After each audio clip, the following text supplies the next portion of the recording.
여러분 안녕하십니까? 국내 코로나19 신규 확진자가 이틀째 50명을 넘어선 가운데 확진자 중 한 명이 서울 롯데월드를 다녀간 것으로 확인됐습니다.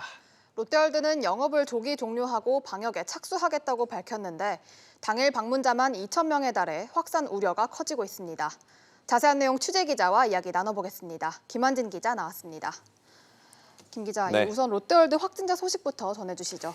네, 서울 중랑구 원목고 3학년 여학생인데요. 지난 5일 롯데월드를 방문했었는데 다음 날 확진 판정을 받았습니다. 그날 롯데월드에는 오후 1시부터 9시 사이 690명가량이 머물렀던 것으로 파악이 돼 집단 감염 우려가 더 커지는 상황입니다.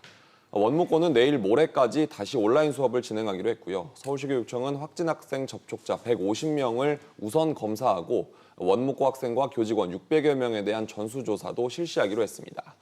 롯데월드는 어제 오후 1시쯤 영업을 조기 종료하고 방역에 들어갔고요. 또 내일 다시 영업을 재개한다는 계획입니다.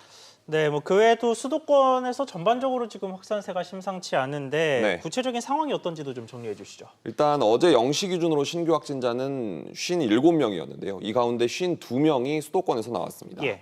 서울 양천구 탁구장과 건강용품 방문 판매 업체 리치웨이 그리고 수도권 일대 개척교회 등을 중심으로 N차 감염이 이어진 영향입니다. 방역당국은 신규 확진자 50명 안쪽을 생활 속 거리두기 수준에 머물러도 되는 기준으로 보고 있는데요. 이틀째 신규 확진자가 50명대를 보인 데다가 또 감염 경로 파악이 힘든 이른바 깜깜이 환자 비율도 지난주 8.7%까지 올라가면서 사회적 거리두기로 돌아가야 한다는 목소리가 다시 커지고 있습니다.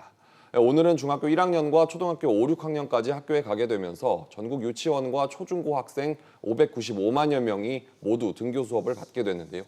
2차 대유행에 대한 철저한 방역이 필요한 상황입니다.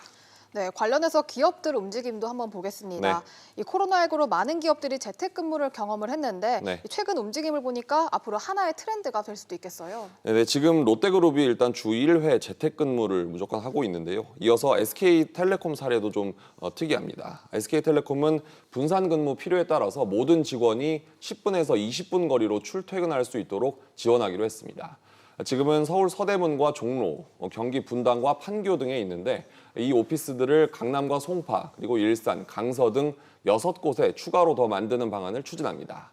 롯데그룹도 주 1회 재택근무를 더 확대하고 있는데요. 지주에 이어서 이번 달부터 쇼핑 직원들도 매주 한 차례씩 원하는 날에 재택근무를 하고 있습니다.